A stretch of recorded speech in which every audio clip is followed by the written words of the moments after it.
I have to follow that?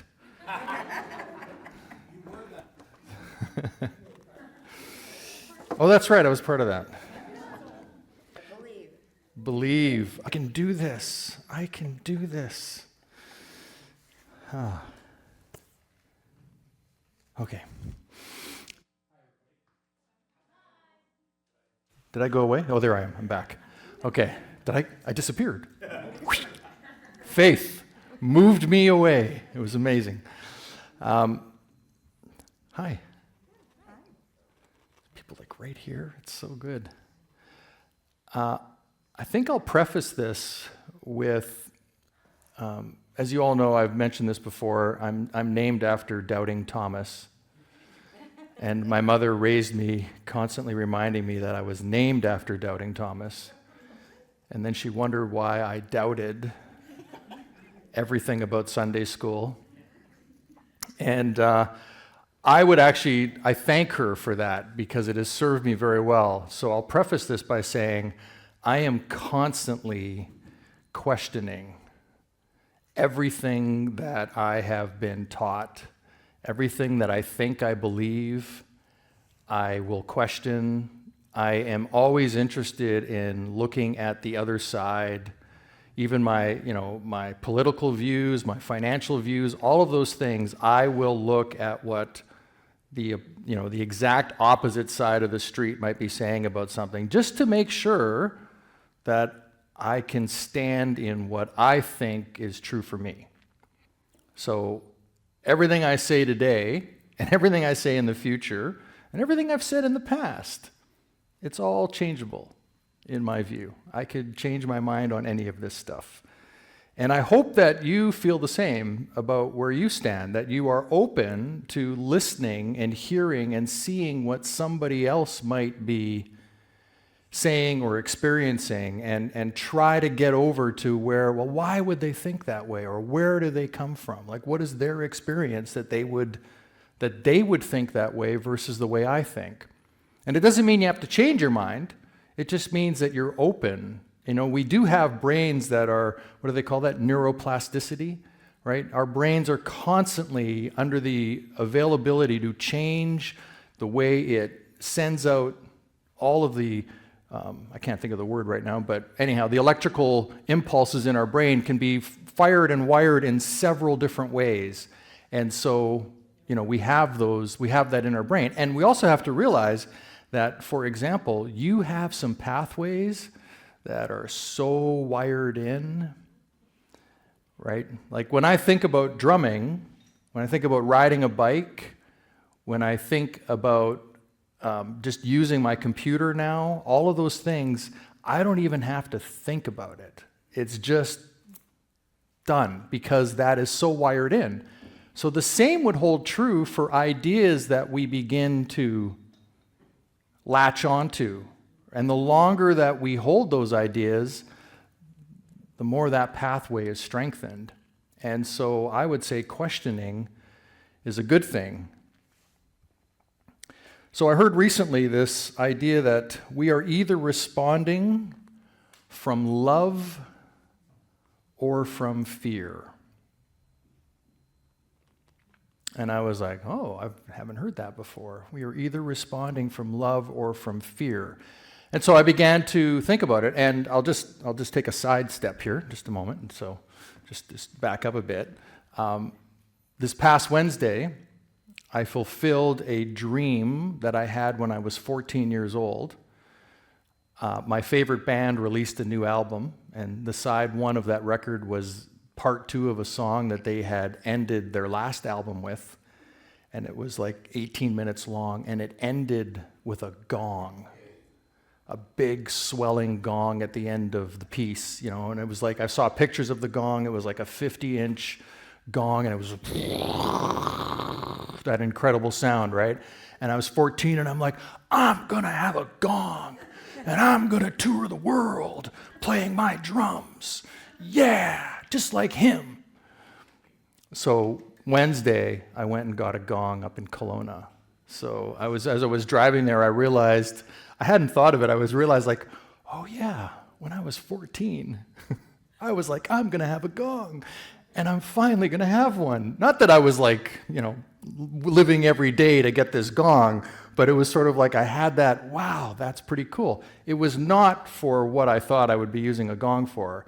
I'm going to be doing a sound bath. Not at all playing rock and roll and ending, a concert with a big gong swell. But anyhow, this gave me a great opportunity to listen to several chapters of an audiobook, of a bunch of podcasts that I wanted to catch up on. I left the house at 4:30 in the morning here on the island. I got back in the driveway at 10:30 p.m.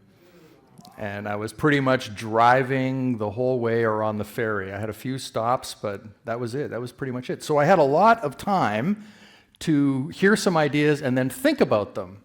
And so this idea of we are either responding from love or from fear, I was like, oh, wait a second. I mean, I'm sure when you heard that, you probably went, wait a second. What about when something's just not working for me? Like, is that fear? And so I began to investigate this, and I had to sort of redefine fear of not just like, maybe this jumped out for you, I don't know. Fear is like, I'm in danger, I'm going to die, right? That's fear. But there's also the subtlety of fear, like, I don't know how this is going to work out. Or what if I don't get my way? Or what if this doesn't turn out the way I thought it would turn out? Or what if those people don't like me? Then what will I do? What if I'm alone? What if I leave this thing and whatever I step into falls apart? So then we have decisions being made, even though we think we've analyzed it and we think we're coming from a place of, well, I did a very good analysis study. I made 2 columns of what are all the good things that might happen from this and what are all the bad things that might happen from this. And I can say that I have made a confident and astute decision to not do this thing. And I'll bet you if you looked, underlying that was fear of something. Right? Usually a lot of it is fear of the unknown, or impostor syndrome is fear, right, as well. And on the other side of that, you could look and go, well, these decisions I make that are really good for me, those are coming from that place of love, right? Like, oh, I'd love to do this. Oh, that sounds really great. I'd love to do that. Hey, let's go to Mexico. Yeah, that sounds like a wonder. I love that idea. That is so great, right? And we throw that around, but really that's what we're tuning into, that higher frequency of love, which is, drawing us forward to something, versus that lower frequency of fear, which is actually us having us withdraw from something, to pull back from something. And it's not good or bad. So this isn't about whether one is good or one is bad or any of that. It's just about noticing. Noticing where you're coming from. Is this, where is this decision, where is this choice that I'm making coming from within me? Is this because I'm afraid of something? If it is, let me ask, just with a show of hands, do you think that would be a good thing to know? Show of hands, remember? Yeah, there we go. Right? Like, if you're going to be afraid of something, it would probably be a good thing to know that that's why I'm making this decision. Even if it's the slightest notion of a fear of something, it would be good to know that. It doesn't mean you're going to change your mind. You may still very well decide, nope, not doing that. Nope, not hanging out with those people. Nope, not taking that job. Whatever it is. But knowing where that's coming from is how we empower ourselves. Because the simple knowledge of finding that out could change everything in your life. Could absolutely begin to put you on a course that you can't even imagine you would be doing. So, I can give you a personal example. When I was offered, in conversation with Patricia, and the board of directors here at Unity, to take the role of spiritual leader for our congregation, I freaked out. Many of you don't know that, but I had a real crisis of, oh my gosh, I'm not nearly prepared enough for this. I'm not nearly smart enough for this. I don't know, da-da-da-da-da. And I had to actually have a coaching call with my good friend Martha Creek down in Nashville, Tennessee, who I booked a call with, to have a conversation with her about my impostor syndrome that I was now facing. I was terrified to take that because what if it all falls apart?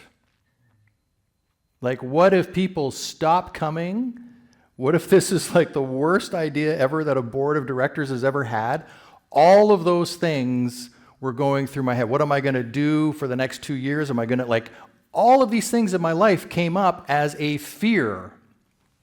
Not as love, but actually as I'm afraid of this. Even though I've been working, I went to school to do this, it was like, oh my gosh, it's here now. Ah! Anybody had that feeling?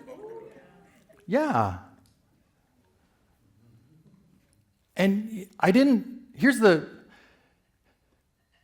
positive I'll put on that. I at least treated myself kindly through it. I didn't beat myself up about it. I didn't make myself wrong. I gave myself the grace to explore what was going on, which is why I had a coaching call with somebody. I needed somebody outside of this thing here, right? Right? Anybody have that? Just going on? Yeah, it's nonstop, right? I needed somebody outside of that to hear me and have me speak what I needed to speak. And we went through all of my fears. We talked about my childhood. We talked about my shadow. We spent some good times going through that and got me to a place where it was like, oh, wait a second. Of course I could do this. Like, I've been training for this. My whole life has led me to this moment. So how could it be a no? It needs to be a yes. And so I was able to overcome that. But the fear was real. And even though I loved the idea, right, because it was an idea, oh, I'll be a minister. That'll be so cool. Even though I was in love with that idea, at the same time, I had fear around the process, around the acceptance of that, of actually declaring that for myself. And I guess I'm telling you this to let you know that whatever that is for you, you can actually transcend that experience. You can actually move beyond that conversation. Because the alternative is you get stuck in it and you actually, my dad used to say to me, you're either moving forward or you're moving backwards, son. You're never staying in one place. And those words have stayed with me my whole life. And so that's what I would have, if I had said no to that, I would have taken a massive step back in my own moving forward, I believe, for myself. And that would have been fine too, right? Like, here's the thing. Nothing I am saying is from a place of good or bad or right or wrong. It's from a place of awareness that we need to be aware in order to have this experience of a congregation. And I'll bet that we're all here for that experience of awareness, to be in connection with people where we are being real, authentic, we're allowed to be who we are. Is that why we're here? Is that one reason at least, or a good collection of reasons why we're here? Right? To be accepted, to be able to stand and say, hey, I am this. And people go, yeah, you are, actually. That's exactly who you are. I see you as that. Like, what a gift we give each other. This goes back to what Matthew shared allowing other people to shine their light by shining your light. It gives permission. Somebody can look at that and go, wow, you mean I could buy a gong one day? Really? That would be so cool. I love how that just popped into my head right there. It was so perfect. I could buy a gong?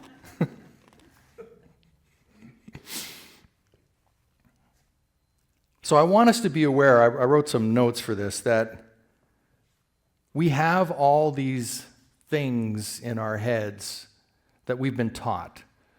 We've had many teachers about money, many teachers about personal relationship, many teachers about sex, many teachers about how to conduct ourselves in public. We've had all sorts of influences over our lifetime to where we are today, and all of those voices are in our heads, dictating how we're supposed to live. Yes, is that accurate? Yeah. Sure, some of us might be beyond that and I don't give a crap what people say to me. No way, man. Don't have to listen to them. That's usually from a place of fear, that attitude. Versus, yeah, I get that I have had these influences, and now I'm going to choose something different for myself. But we have to be aware of that. We have to know that. I have some. Have I shown this to you recently? The revealing word. Is everybody familiar with this? Okay, some are, some aren't. Okay, so one of our co-founders, Charles Fillmore, his wife Myrtle was the other co-founder of Unity. So Charles Fillmore wrote this metaphysical Bible dictionary, taking every name, place, and idea in the Bible and metaphysically interpreting it.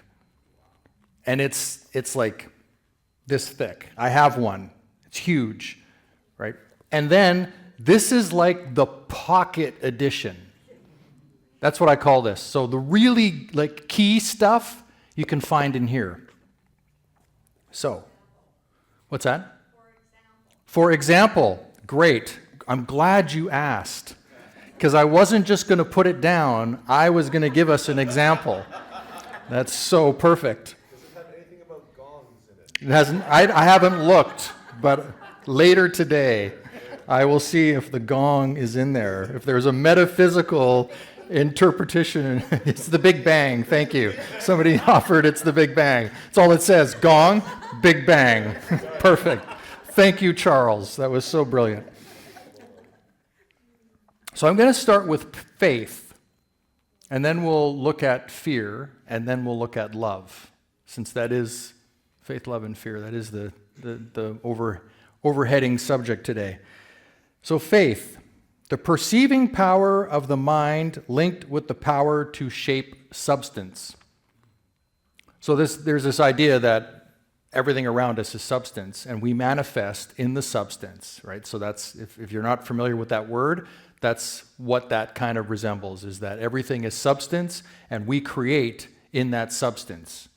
We were created in that substance. The universe was created in that. The power to do the seemingly impossible. It is a magnetic power that draws unto us our heart's desire from the invisible spiritual substance. Faith is a deep inner knowing that which is sought, that which is sought is already ours for the taking. You get that? It's already done.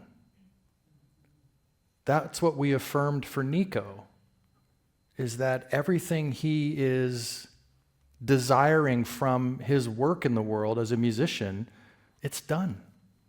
He only needs to open up to receive it and to kick out the fear and to greet it all with love, all of it, the good parts and the not so good parts, and it will come. But how many of us have blocked that in our lives? Not wrong, just good to look at. Where have I actually prevented my own self from being fully realized, fully experienced? Where have I put the brakes on? Faith is more than mere belief. It is the very substance of that which is believed. It works by love. Thoughts of condemnation and enmity and resistance must be released and divine love declared. Then faith will work unhindered. So we have some work to do, right? We got to release the stuff that is holding us back. I would call it the low vibration frequency stuff. The fear, the anger, the upset, right? The blaming, the judgment. Got to let that stuff go. Faith is built up through denial of all doubt and fear. Oh, I could have just read that first instead of saying it, but there it is. Faith is built up through denial of all doubt and fear and continuous affirmations of loyalty to the divine idea, the higher self. So this is, for me, that interprets as self-love, right? Like that idea in the airplane, right? You want to save people, put the mask on yourself first. You want more love? Get loving right here. Not you to me, but you to yourself. Get loving this right here. Seriously. That's the key. Love this so much you have to give it away. Yeah. One must have faith in one's spiritual capacity and depend on it in the face of adverse appearances. So even when it doesn't look like it's what you thought, we need to continue that push forward, right? When it seems like it's not quite working, or however that may show up in your mind, there's work for us to do to continue forward. I'll go to fear next because I want to finish on love. So Charles writes for fear, painful emotion marked by alarm, dread, disquiet. That's from Webster. Okay, that's the Webster definition. Here's Charles. Fear is one of the most subtle and destructive errors that the carnal mind in us experiences. Fear is a paralyzer of mental action. It weakens both mind and body. Fear throws dust in our eyes and hides the mighty spiritual forces that are always with us. I love that. Throws dust in our eyes, blinds us from the possibility, is how I interpret that. Blinds us from that possibility that we were first seeking. That time that I thought I'd have a gong, and it took me like 46 years to get the darn thing. I had dust in my eyes. Blessed are those who deny ignorance and fear and affirm the presence and power of spirit. How to overcome fear. Fear is cast out by perfect love.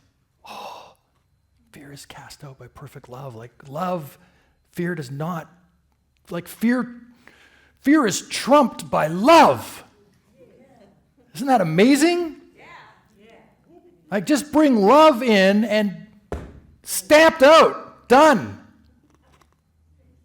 To know divine love is to be selfless, and to be selfless is to be without fear. The God-conscious person is filled with quietness and confidence. So I can say when I finished my call with Martha Creek, I had turned all of that fear into confidence. I left that call with her going, yeah, that's right, I am a minister. I can do this. Of course I can. I declared it for myself. And I let go of all of the stories that could drag me down and keep me from doing things like inviting Sylvia and Nico today to play more songs than we normally do, to just be like, no, I'm doing this the way I think it feels like we should do this today. Fearfulness, state of mind that is full of fear. Fearfulness is a parasite. It drives away divine guidance and produces weakness of the heart. So what do we all think of fear? Good? Good to have around? Maybe sometimes, right? sometimes. Sometimes that fear could be good for us, like don't go here, maybe, right? But it's good to be aware of what's going on in us, what's triggering us. So now we get to the good stuff. It says lust. No, wait a second, that's not one.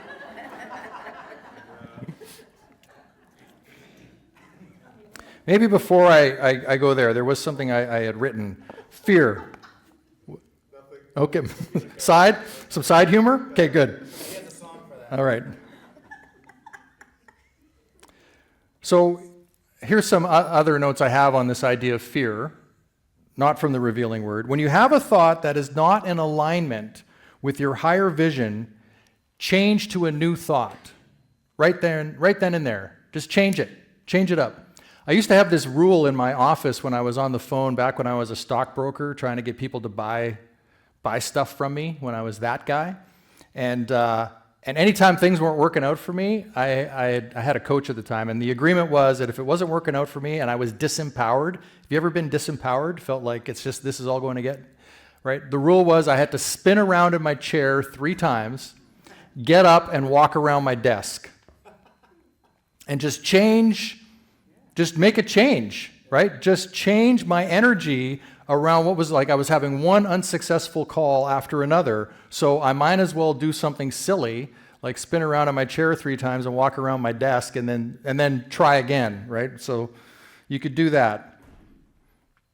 When you say a thing that is out of alignment with your grandest idea, make a note to not say a thing like that again.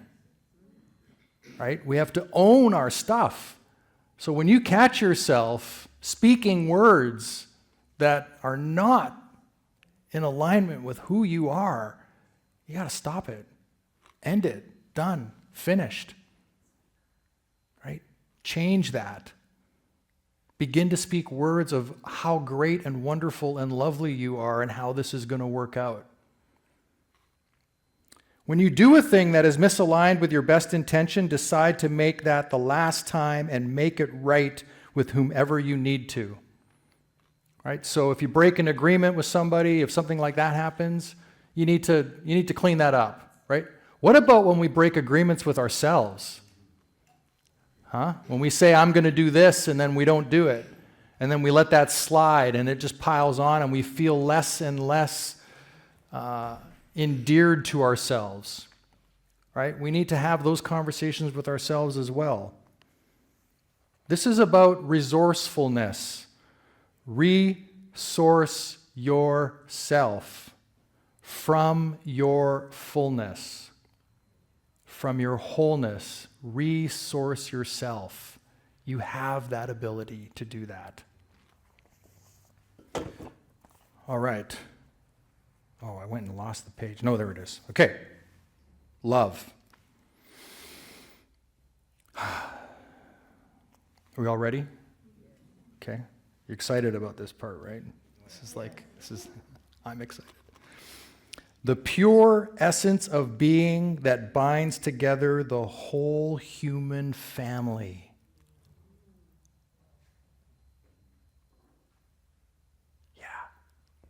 Binds us together.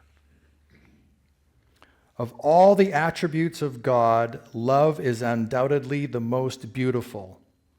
In divine mind, love is the power that joins and binds in divine harmony, the universe and everything in it, the great harmonizing principle known to us.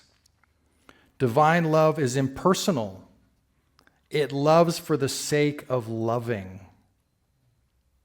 Isn't that great? It just loves for the heck of it. Like, hey, I got nothing else to do. Guess I'll do some loving. Like, how awesome would that be? Right? When you're sitting around the home and you're like, man, I'm bored, I got nothing to do. Hey, I'll be love. How about that? I'll just go out and spread some love. Wouldn't that be so cool? To have the confidence to do that, to step out and go down to the grocery store for no particular reason other than to just like share some love with people, to just be like smiling and go, hey, how's your day going? Good. I've got nothing going on. Yeah, so it's cool. It may be creepy, but who cares?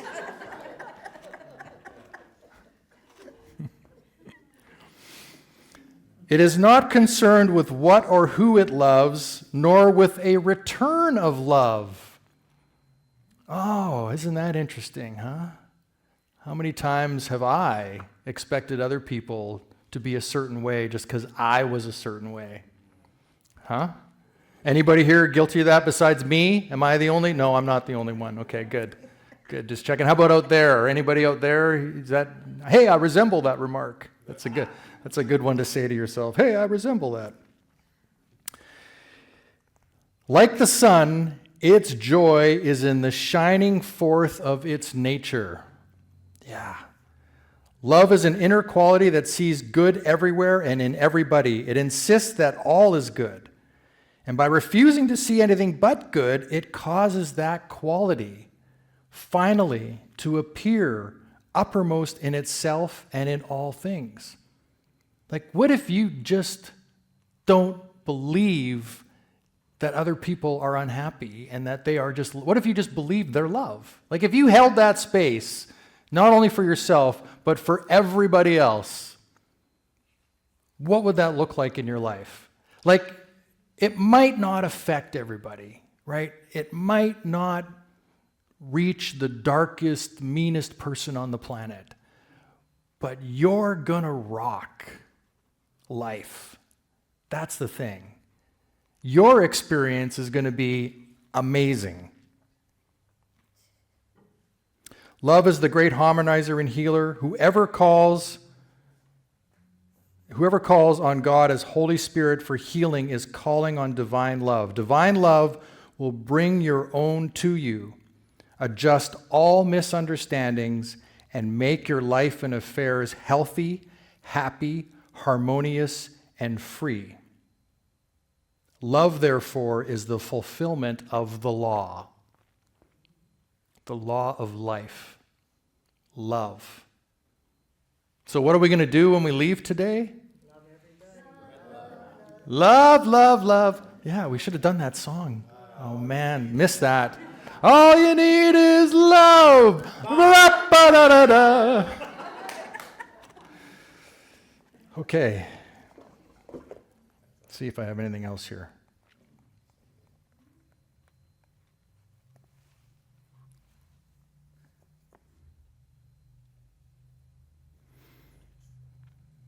So I wrote these few notes for myself. You captured the fear, false evidence appearing real. Thank you. Kind of stole that from me. I was a bit annoyed, actually. I did it in love. I got a little fearful. I was like, how could I come up and say that again if he's already said it? I'm not kidding. I had that.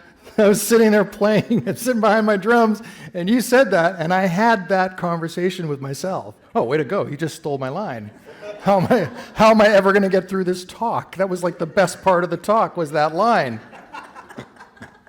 And then I was like, oh, it'll be okay. You'll get over this. It'll be fine. It'll work out.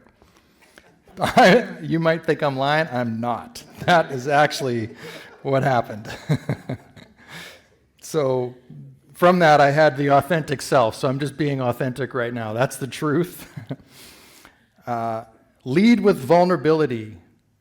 Honor yourself. And how about being a thoughtful, compassionate human? Those were notes to myself. How about just trying that on? Just trying to be a thoughtful, compassionate human. What would that look like?